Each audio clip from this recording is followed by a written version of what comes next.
സ്വർണത്തേക്കാൾ ലാഭകരം real എസ്റ്റേറ്റോ? ചിലർക്ക് ഇപ്പോഴും പ്രിയം ഭൂമി തന്നെ. വിപണിയിലെ ചാഞ്ചാട്ടത്തിനും പണപ്പെരുപ്പത്തിനും എതിരായ തന്ത്രപരമായ ഒരു സംരക്ഷണമായി പ്രവർത്തിക്കുന്ന സ്വർണം പോലുള്ള സുരക്ഷിത നിക്ഷേപങ്ങളിൽ താൽപര്യം വർദ്ധിക്കുമ്പോഴും ഒരു വിഭാഗം നിക്ഷേപകർ ഇപ്പോഴും മഞ്ഞ ലോഹത്തിൽ നിക്ഷേപിക്കാനും മടിക്കുന്നതായി റിപ്പോർട്ട്.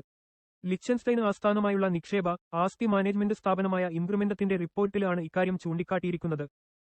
കുടുംബ ഓഫീസുകൾ അവരുടെ പോർട്ട്ഫോളിയോയുടെ ഏകദേശം 1% സ്വർണത്തിനും വിലയേറിയ ലോഹങ്ങൾക്കുമായി നീക്കിവെക്കുന്നു. ഇത് കല, പുരാവസ്തുക്കള്, അടിസ്ഥാന സൗകര്യങ്ങള് തുടങ്ങിയ പ്രത്യേക ആസ്തികൾക്ക് തുല്യമാണ്. ആഗോള വിപണികളെ വിശകലനം ചെയ്ത ശേഷം സ്വകാര്യ ഇക്വിറ്റി, റിയൽ എസ്റ്റേറ്റ്, പണം തുടങ്ങിയ മറ്റ് ആസ്തി ക്ലാസുകളെ അപേക്ഷിച്ച് ഈ വിഹിതം വളരെ പിന്നിലാണെന്ന് റിപ്പോർട്ട് പറയുന്നു. വ്യാപാര സംഘർഷങ്ങൾ മൂലമുണ്ടാകുന്ന അസ്ഥിരത കാരണം സമീപ മാസങ്ങളിൽ സ്വർണം ഗണ്യമായ ശ്രദ്ധ നേടിയിട്ടുണ്ട്. എന്നിരുന്നാലും 2025 ജനുവരി മുതൽ ഏപ്രിൽ വരെയുള്ള കാലയളവിൽ സ്വർണ്ണ വിലയിൽ 25% വർധനവുണ്ടായതിനെ തുടർന്ന് അടുത്തിടെ സ്വർണ്ണ വിലയിൽ വലിയ ഇടിവ് ഉണ്ടായിരുന്നു. വ്യാപാര യുദ്ധത്തെയും ആസ്തിയുടെ സുരക്ഷിത താവള ആകർഷണത്തെയും കുറിച്ചുള്ള ആശങ്കകൾ കുറഞ്ഞതാണ് വിലയിലെ ഇടിവ് പ്രതിഫലിപ്പിക്കുന്നത്.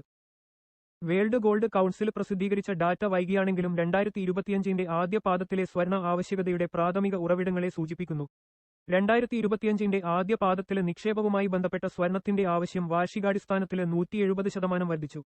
ഡൊണാൾഡ് ട്രംപിന്റെ വ്യാപാര നയങ്ങളെക്കുറിച്ചുള്ള അനിശ്ചിതത്വങ്ങളും ചൈനയുമായുള്ള വ്യാപാര യുദ്ധവും കാരണം നിക്ഷേപകർ മഞ്ഞ ലോഹത്തിന് മുൻഗണന നൽകി. അതിനാൽ ഈ കാലയളവിലെ സ്വർണത്തിന്റെ കുതിപ്പ് റിപ്പോർട്ട് എടുത്തുകാണിക്കുന്നു. ചൈനയും യുഎസും ഏർപ്പെടുത്തിയ വലിയ താരിഫുകൾ 90 ദിവസത്തേക്ക് താൽക്കാലികമായി നിർത്തിവച്ചതോടെ സ്വർണത്തിന്റെ ആവശ്യം കുറഞ്ഞു. ഇത് വിലയിൽ ഇടിവുണ്ടാക്കി.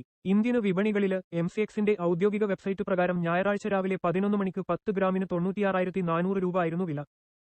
അതേസമയം മെയ് 25 രാവിലെ 11 മണിക്ക് 24 കാരറ്റ് സ്വർണത്തിന്റെ വില 10 ഗ്രാമിന് 96,860 രൂപ ആയിരുന്നു. ഇന്ത്യൻ ബുള്ളിയൻ അസോസിയേഷന്റെ IBA കണക്കുകൾ പ്രകാരം 22 കാരറ്റ് സ്വർണത്തിന്റെ വില 10 ഗ്രാമിന് 88,788 ആയിരുന്നു.